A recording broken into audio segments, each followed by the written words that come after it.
Once a person has took the first step, just like I did, and I was quite apprehensive, the rest will just follow on. And it is surprising what doors will open and a new life will begin for people. Hello and welcome to Chaps Out with me, Grant Philpott, the podcast where I talk to men about coming out later in life and get to have the conversations I wish I'd heard when I was looking for advice. Conversations we still don't hear often enough in the UK. This podcast is for anyone navigating their own personal coming out journey wherever you may be. And remember, you are not alone.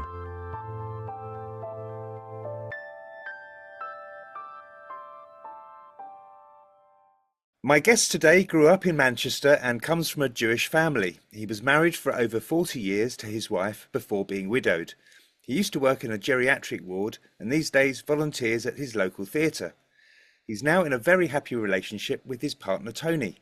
It's a pleasure to have him join me today, so I'm delighted to welcome to the Chaps Out podcast, Norman Goodman. Hi Norman, great to see you. Hi. Hi, nice to be here. So you like to do interviews and things like that? I do because I want to reach out to a very wide audience because there's people right now in the 50s, 60s, 70s, and even older who want to come out. They are either frightened or they don't know how.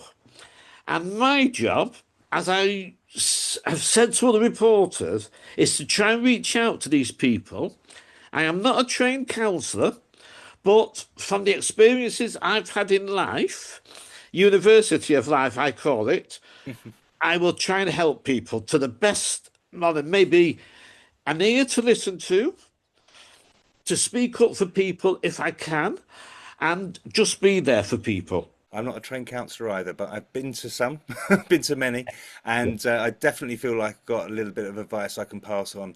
So it's great to have you here. And let's just start then. So talk about the age you were when you came out, and how you came out, and of course what you were coming out as.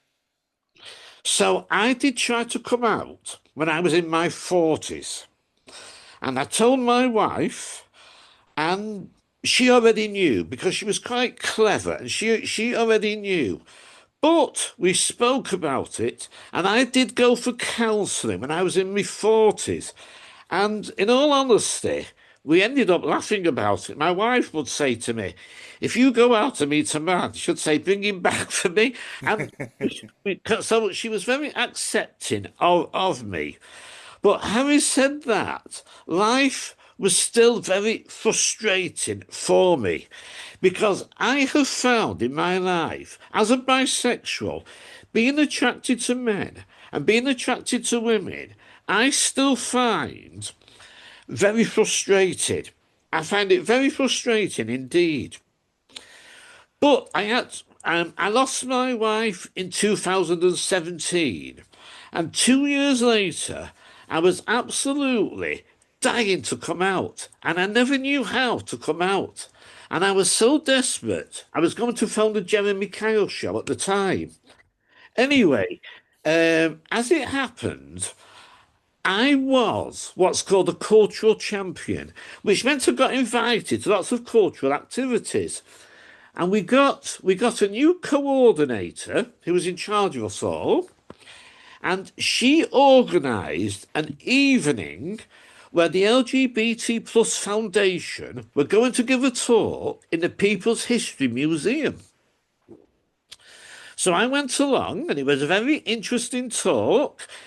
And after about an hour, when they finished, the chap in charge says, and we're looking for volunteers over 60 who wish to talk about their life. And I thought, oh God, as answer, I had prayed for a way to come out. I'd love to talk about my life. That's exactly how I was. My arms shot up. I'd love to talk about my life. And I went to the foundation, the LGBT Foundation, and we made some old audio tapes, the old that, your cassettes. Yeah. And I spoke about my life. And those tapes are now in the Manchester Central Library. Hopefully, will help people when I'm long gone. And that was how I came out.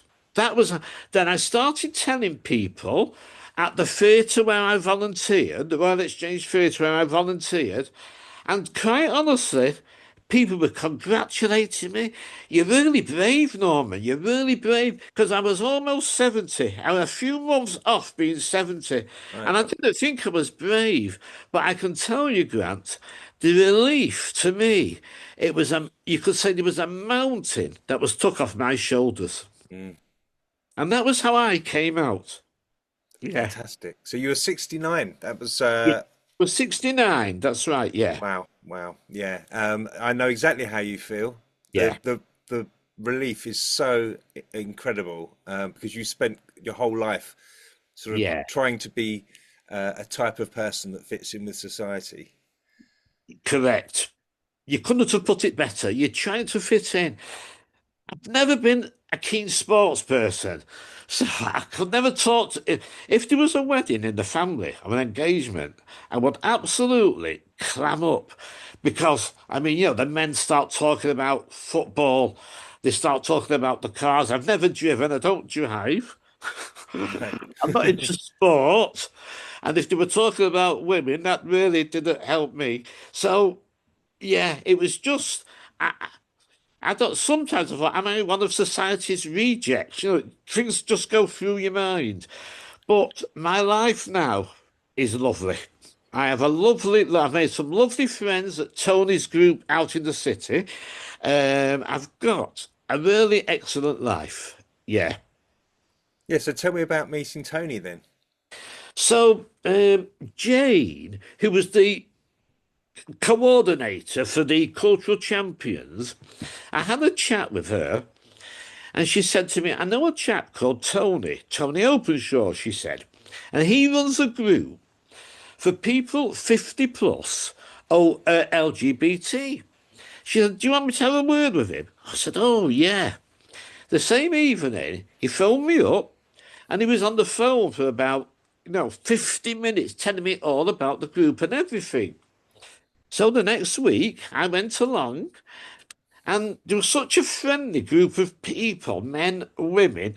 We were a little bit dominated by more men than women, but we are getting one or two new women coming. And I thought, well, this is just what I need. This is just what I need. And of course, every Thursday was an outing.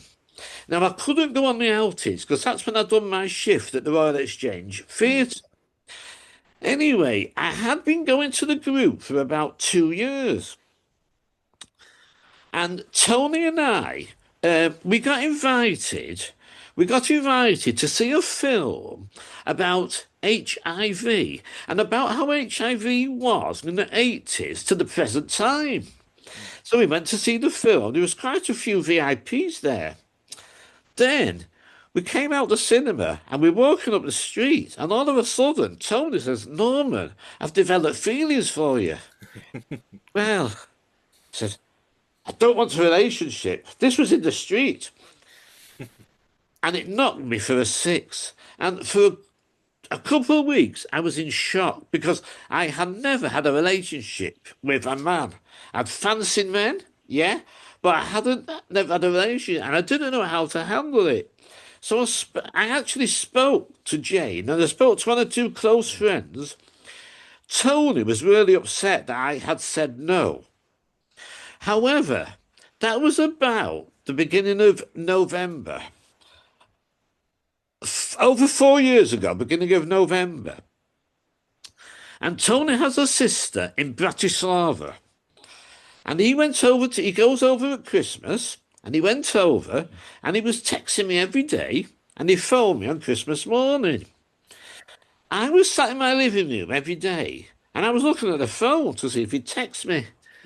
Then it suddenly struck me that if I am looking to see if he's text me, do I like him? Then I thought to myself, I'm going to give this a try. So when he came back from Bratislava, we met in Marks and Spencer's cafe, where I'm known to the waiters Yeah. and waitresses. And I said, Tony, I am going to give it a try, I said, but if I'm honest, I'm a bit frightened and I'm going to need time. And Tony said to me, Norman, he said, I'm not telling you to forget your wife, Marilyn, he said, and take as long as you want. And we have been together now 4 years and 3 months. And it's absolutely excellent. I knew nothing about the LGBT world. I was frightened to go on Canal Street, which is the heart of Manchester's gay village. I go there myself now if I'm in town, and I'll go in one of the pubs and have a meal. Mm, I've learned such a lot, and yeah. So Tony obviously coordinates the group, so he's very busy mm. because we meet up. We have an outing every Wednesday. We meet up every Thursday afternoon. I help him best I can, and of course he drives because my mobility isn't too good. I've got quite a few health problems. But life is good. Life is Yeah, very good. that's Yeah. fantastic. Yeah, so you've got a really great, well, partner and guide as well. It's really good to have someone who can sort of help I steer mean, you. Tony was not looking to meet anybody. He was with his partner Philip for 31 years, and he passed away quite quickly. Is it 12 years ago? About 12 years ago. And I wasn't looking for anybody, but it happened, and we took it slowly, and yeah, it's excellent. Oh, that is great. Yeah, because I found there's so much to learn and I'm still There learning. And is. There doing is. this podcast for me has been brilliant because everyone I've spoke to taught me a little something along the way. Yeah. And I think, Grant, I've always believed things happen when the time is right. Just like you coming out not so long ago, Mm. me coming out, 5 years ago, times are right. Yeah. You are bisexual, as am I, and that's one of those very interesting things that I keep often coming across where people are um, telling me that it's a stepping stone to going fully gay, or it's a passing phase or something. And I think that was the issue, that people are always telling you one thing when actually, when you realize, no, I am bisexual and I am attracted to both sexes. That's Yes. really important to emphasize that, because it does feel like there isn't the representation or the as much as there is for heterosexual or gay life. So That's right. I think it's very important, and you are good for sort of putting yourself out there as bisexual. Yeah. I mean, if I'm totally honest, I would rather have been straight or gay. Like I said before, being bisexual, some people who are bisexual are quite happy, and that's excellent. I'm really happy for them. For me, I still find it frustrating. I do, because I can walk down Market Street, it's the main street in Manchester town centre. Gosh, she's got a cracking pair of legs. And then I can see a man, and I think, God, he's very muscular. He's got good broad shoulders and a hairy chest. So I do find it. So some people have told me, "Oh, Norman, is that a problem?" But I don't think people realise how it can affect a bisexual person. We're Yeah. all different. Yeah, absolutely, absolutely. So yeah, I'm all for promoting, not, is that the right word? Certainly representation and making sure that people, being visual as a bisexual, and not sort of diminishing that or letting that sort of hiding it, because it almost feels like once you come out, there's the the acceptance within, say, like gay groups or whatever, that you're not 100% gay, and there's that sort of Yeah. you do get That's a little bit of pushback from some of the people in the group saying, "Oh, but you're bisexual. You wait yeah, and that does see." happen. It does happen. You are quite right because I have found that. Yeah, yeah. I think really, although Manchester is a great city for LGBT and plus transgender, it's a great city. But I do feel that us bisexuals, we do need a bit more awareness around the country, around the world. Mm. I think bisexuals, we need to be moved a bit further up the ladder. Yeah. Yeah, Yeah, yeah. I think the amount of role models, if you look it up, it's a very short list. It's a very short list in public. Whether that's because people are able to sort of hide within a relationship and they're not so vocal about it. I don't know what it is, but I kind of feel like it's nice to be open and honest and proud about that and try and push that a little bit more because it It almost is. feels like the lesser of the other sort of representations out there.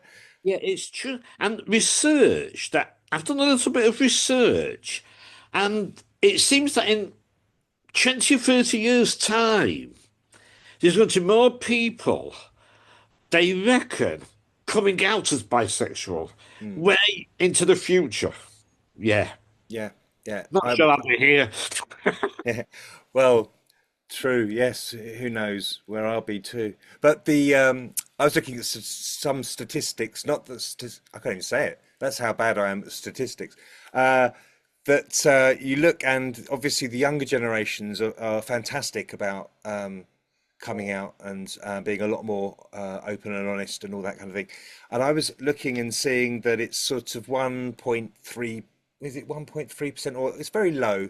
And you look at the generation, the younger generations, and it's something like 7% are bisexual. So there's definitely a move where the younger generation, like the Gen Z generation, are being a lot more honest with their Yeah, how that's they right. are, and that's fantastic. So let's hope that that continues because That's right. Yeah, yeah, because at the Proud Trust I was talking about before, there was quite a few young people that were telling me every so long they do an intergenerational event, and there was quite a few young people who were discovering that they were bisexual. there isn't that representation out there as much. It's about representation of Yeah, of correct. of that you like women and you do like men. You Yeah. don't you don't pick a side, and you're also not defined by the partner you're with. If you with a partner, that doesn't make you therefore one or the other. So No, it's that's very very true. important to make that clear to people, isn't it? Yeah, definitely. Yeah, yeah, I definitely agree. Yeah. Yeah. So growing up, how were you growing up, like with school and all that kind of thing? How was it for you growing up when you did in the well, it's 50s, right? Absolutely terrible, if I'm honest. Absolutely horrendous. I started what I still call the infants when I was 5. Um, Even at that age, I didn't fit in with the other little boys. I didn't really want to kick a ball to each other. I didn't want to go on the climbing frame. I was a bit nervous. I was a bit clingy to my mother. So the years passed. Um, I was always a bit of a loner. I was always a little bit of a loner. Now, from the age of 11 to 18, I really wanted a sex change. I decided I wanted, because I've always felt more female than male. Mm. Yes, I still do today. So, to answer them about school, no, I just could not enjoy school. And then when I went to the secondary modern school, which was a Jewish school, King David, um, I got on with the lessons, but I could not fit in with the other boys of my age. So my friends were more quieter boys, and I didn't bond too well with my dad either because he wanted a man to talk to. He wanted to discuss the match on Saturday. Mm. Now, when I was 5, my brother was born, and he was everything my dad wanted. But we never really got on because he used to like attention, and because he was into every sport going, you know, I know it sounds as though I'm being silly. He did become the favourite. However, it didn't turn out to be such a nice person. No. Um, so life for school was very difficult. And when I left school, I wanted to learn bakery and confectionery because I always liked baking. Mm. So I went to a college called Hollins College and I'd done a bakery and confectionery course. The first year was an absolutely total nightmare. If there was to make a film of it, I'd put it under the class of horror. I was made fun of, Oh no. yeah, you Oh make, no. oh, here comes Norman, he's a puff, I can't say he's a queer or whatever. Uh, you just get made fun of. And so I was at college till I was 18. Yeah, I'd done 2 years and I did get a sitting guild for the first part of the exam, but I didn't want to, I just decided to leave. And I was admitted onto it because I was determined that I wanted a sex change.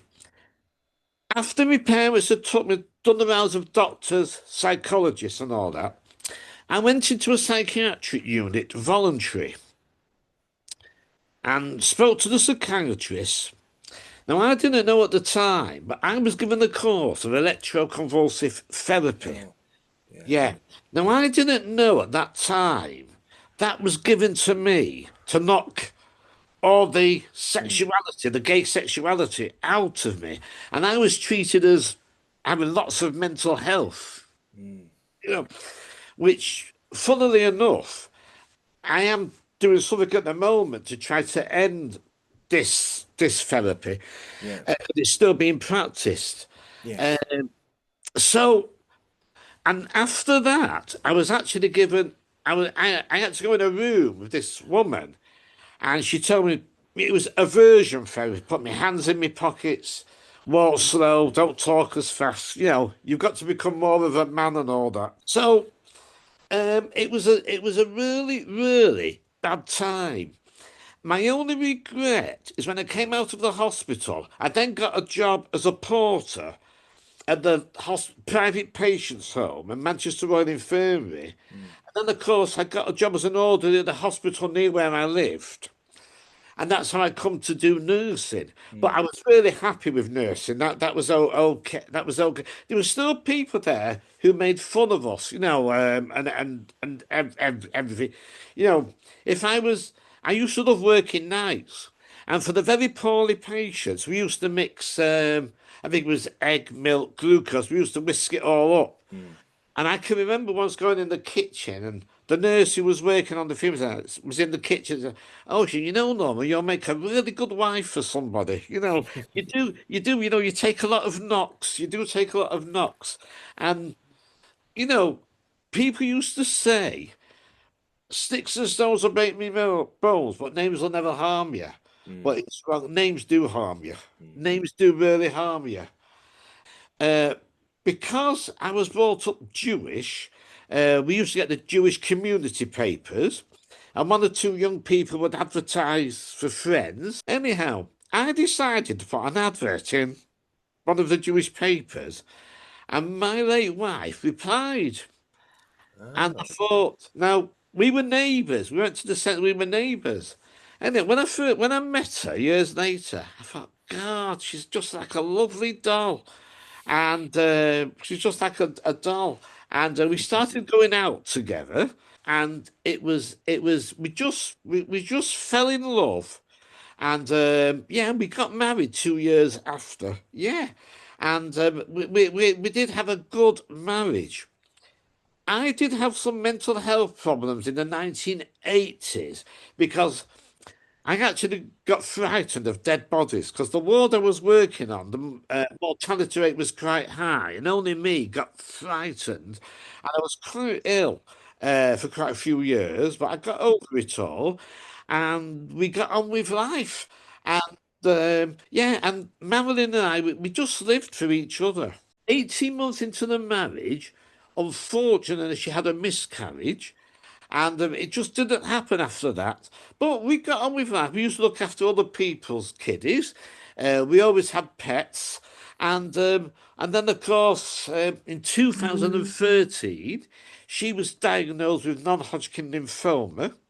Now, people can live for many, many years with that. Unfortunately, after 12 months, it became aggressive, and it was a total. The last year was an absolute, loads of chemo, radiotherapy, major surgery, and at the same time, my brother was in a hospice having, he was terminally ill. So we just went through a tragic time. That's awful.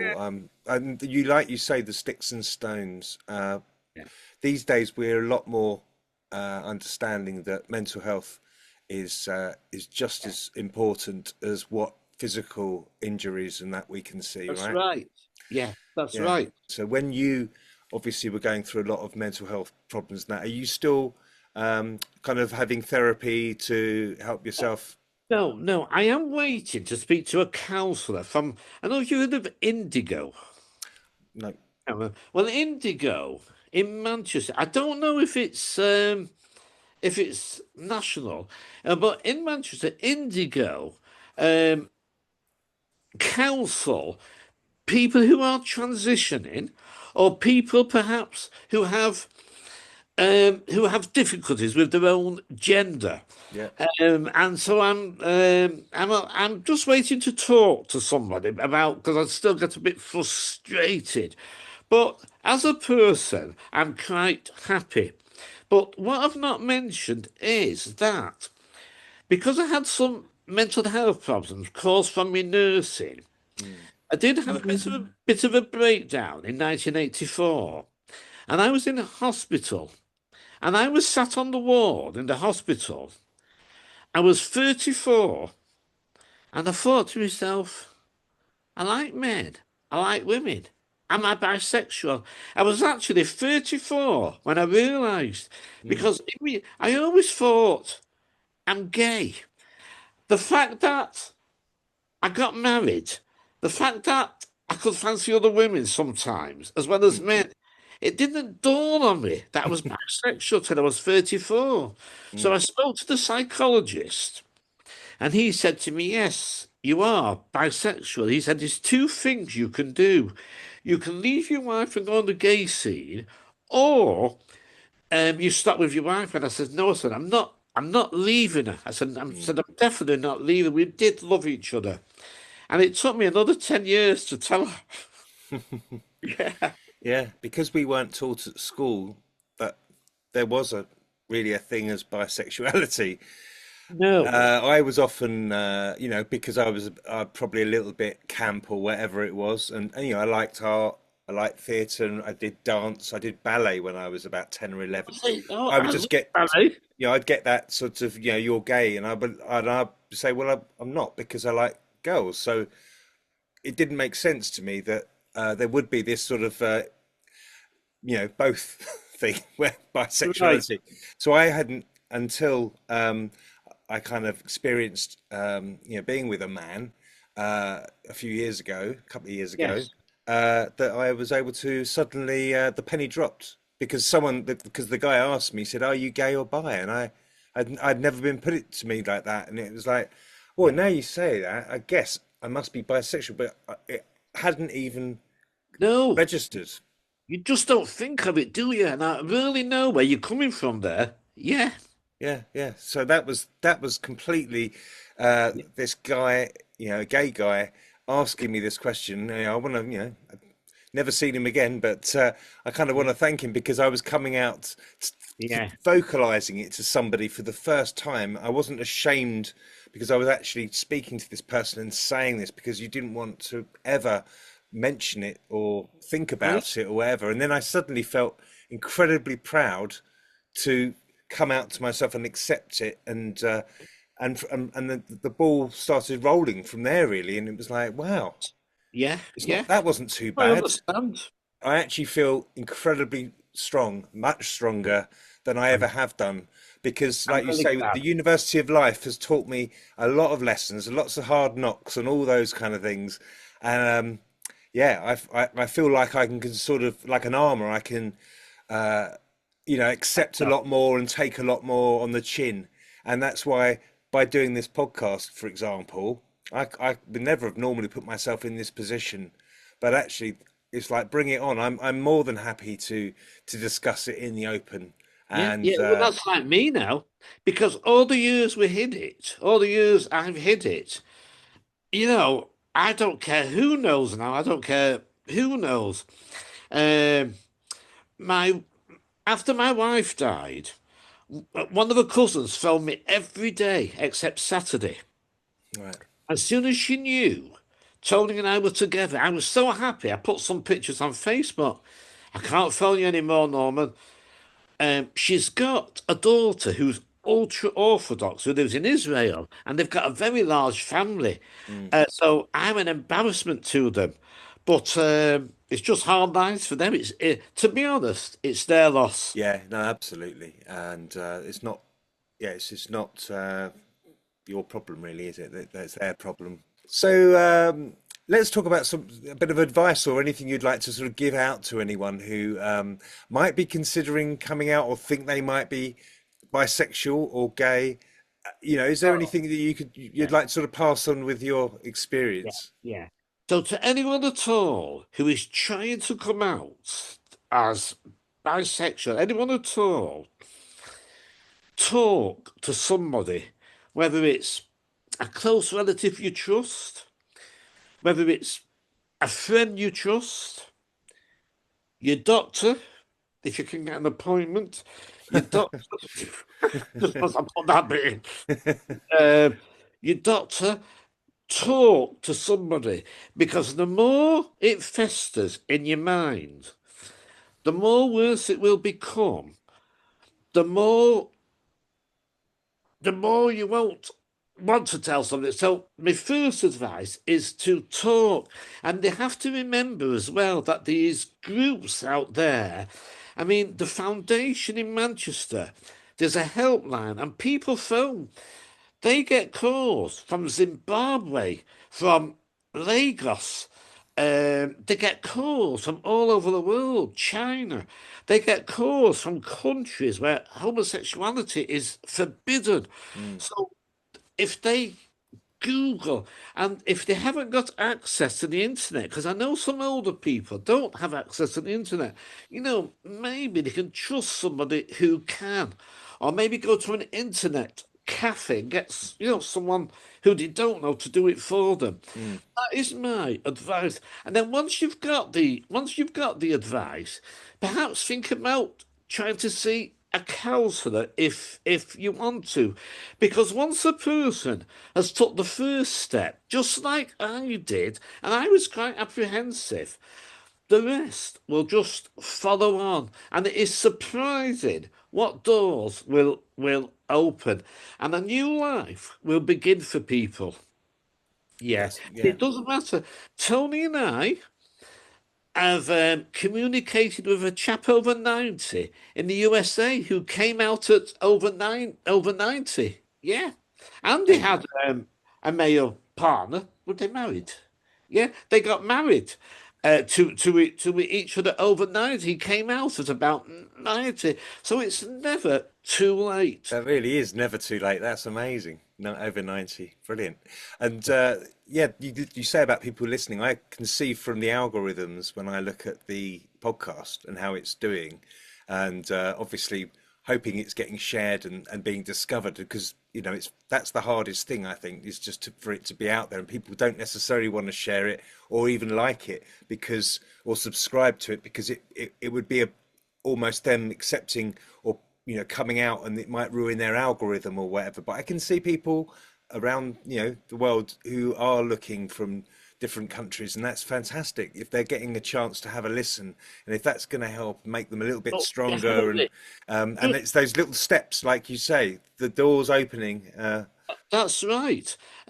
Are you looking for other people to interview, older bisexual people Bisexual and gay, but people who came out later in life, I guess, because I've had as well? people who've come out when they were young, and and they were the brave ones who were able to do it in the 70s or the 80s. But Right, no, I'm particularly looking for people like yourself who've been right, in the closet for a long time, yeah, finally did it, and then kind of want to just sort of pass on that yes, right. it took a bit of time, but it was worth it in the end, and it's like never too late, for anyone who would love to be on the podcast and got like a really inspiring story they're willing to share. That's That's right. what I'm looking for is that sort of Yeah, something that's going to inspire somebody or maybe help them come out of their shell because I do appreciate as well that some people won't necessarily be able to come out. They might not be that's able right. to do it because Yeah, it might be dangerous or for whatever reasons. yeah, So I do appreciate that Yeah, It's all very well for us saying we've done this, and I do yeah. appreciate some people can't necessarily do it. Correct. And I think if people are happy, as long as they're happy, that nobody's telling them they've got to come out for yourself and for me. I usually say it's better than winning the lottery. Uh, but if people are quite happy and they don't want to come out, it's a very personal and a very private thing. Mm, Yeah, that's right. And also, there's an element of why do people need to know yeah, that? yeah, It is a private thing in a way, true. but someone like me or yourself, I bet, there's this like, I'm going to do this. If I'm going to do this, I'm going to, do it and make sure people know, because I think that's partly the reason in my mind that, Yeah, I that's just right. wanted to get it off my chest because it was weighing me down far too much. That's just like I was. But I'm so glad because with the work you do, I'm sure you can, you know, reach out to people. So I think that's brilliant. Yeah, yeah, and I don't go out much. There's, where I live in Essex, there isn't like a gay scene. That's going to be up in London, and I'm not in a position really to get up to London. I don't really No. have the money or whatever, so I just don't really socialize that way. The way I'm meeting people is through doing these Yeah. chats and just and I say meeting them, just having meeting, making connections. And yeah, so for me, I'm still very much dipping my toe in the water of everything, and that's sort of where the culture thing comes in, right? So we can maybe just before we go, just sort of talking about the cultural aspect. That's why I'm trying to also get like some little tips and suggestions from people of things I should check out. I've been offered. People have said, "Oh, watch this film or this TV show."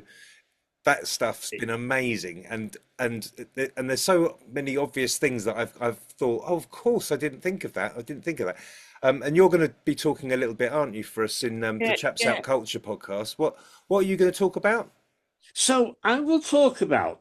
I get this by community news. If people are just coming out as bisexual, I would certainly recommend, that they do get this magazine. But people can go online, and it is really worth looking. And you can make friends with other people as well, because when you are coming out, trying to come out, sometimes you think you are the only one. That's brilliant. Oh, I hadn't heard of that, and we can talk about that further in the companion podcast, Chaps Out Culture. So we will talking about the magazine and other things, I'm sure, in that. So, but it's been absolutely delightful to talk to you. Thank Lovely. you very much. You're welcome. Lovely meeting you. Brilliant. Cheers. All the best.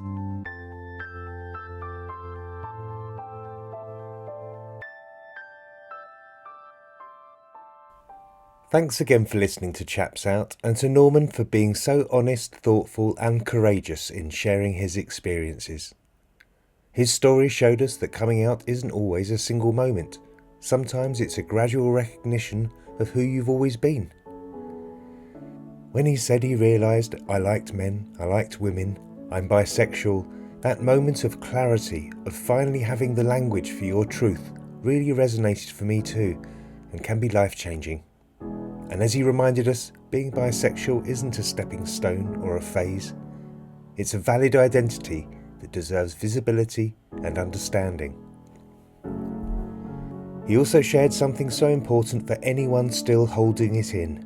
Talk to somebody, because the more it festers in your mind, the worse it will become. There's real power in speaking your truth out loud, even if it's just to one trusted person. Whether you're in your 30s, your 60s, your 90s, remember, you are not alone, and as Norman showed us, even the smallest first step, however late in life, can open doors to acceptance, connection, and a whole new chapter of happiness. And please subscribe to Chaps Out wherever you listen so you never miss an episode, along with episodes of our companion podcast, Chaps Out Culture. And please follow us on YouTube, TikTok, and Instagram. If you like what we're doing, you can donate on the link in the bio. Your support will help with running costs and keep these conversations flowing. And if you grew up in the UK and came out later in life and have an inspiring story you'd like to share, please email chapsoutpod@gmail.com. Thanks again for listening. Take care.